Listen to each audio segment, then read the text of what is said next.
সচিবালয়ের সমসাময়িক বিষয়ে গণমাধ্যমের সাথে কথা বলছেন প্রধানমন্ত্রীর তথ্য উপদেষ্টা ডাক্তার জাহিদুর রহমান। সরাসরি যাব ব্রিফিংয়ে। আইনের মাধ্যমে তৈরি, কিন্তু সাংবিধানিক প্রতিষ্ঠানের মতো করে কাজ করে।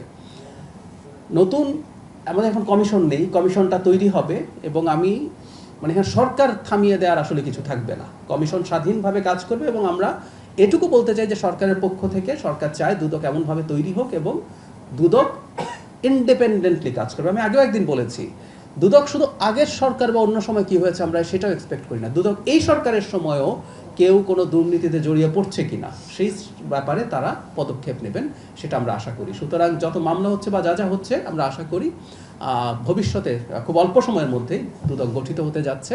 সেই দুদক নিশ্চয়ই তারা তাদের স্বাধীনভাবে এই কাজগুলো তদন্ত এবং প্রয়োজনীয় ব্যবস্থা তারা নেবেন। বিশেষ করে আচ্ছা, এক সেকেন্ড, ওরই একটা প্রশ্ন করতে চাই। জি, আপনি শুরুতেই বললেন যে শিক্ষার মান বাড়ানোর জন্য পাশের হার কমানো না না, শিক্ষার মান বাড়ানোর জন্য পাশের হার কমানো হয়নি। আমরা বলছি একটা জিনিস, ন্যূনতম যোগ্যতা ছাড়া পাশ করিয়ে দেয়া বা গ্রেড দিয়ে দেওয়ার একটা প্রবণতা ছিল। মাননীয় শিক্ষামন্ত্রী তার বক্তব্যে এটা জানিয়েছেন। এগুলো প্রত্যেকটা মাফিয়াদের টুল, যে আমি মানুষকে বাংলাদেশের 2 লাখ মানুষ বাচ্চা বা কখনো 2 লাখের বেশি বাচ্চা এ প্লাস পেয়েছে, মেক পিপল হ্যাপি। কিন্তু এতে তো সংকট তৈরি হয়েছে। আপনি কি দেখেন নাই? আপনি এখন সার্চ করলে রিপোর্ট পাবেন, ঢাকা ইউনিভার্সিটির ভর্তি পরীক্ষায় পাস মার্কই পায় না 2টো GPA 5 পাওয়ার পর। সো মান বাড়ানোর জন্য আমাদের মানটা যে জায়গায় আছে আমরা সেটা আসলে দেখতে চাই। মান বাড়ানোর জন্য তো অন্য সব কাজ আছে, আমাদের টিচারদের ট্রেনিং থেকে শুরু করে কারিকুলাম।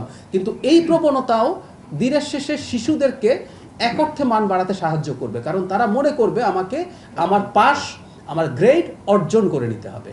সো ওই কারণে ব্যাপারটা দীর্ঘদিন কিন্তু এই ব্যাপারে একটা মারাত্মক রকম খারাপ পরিস্থিতি চলছিল।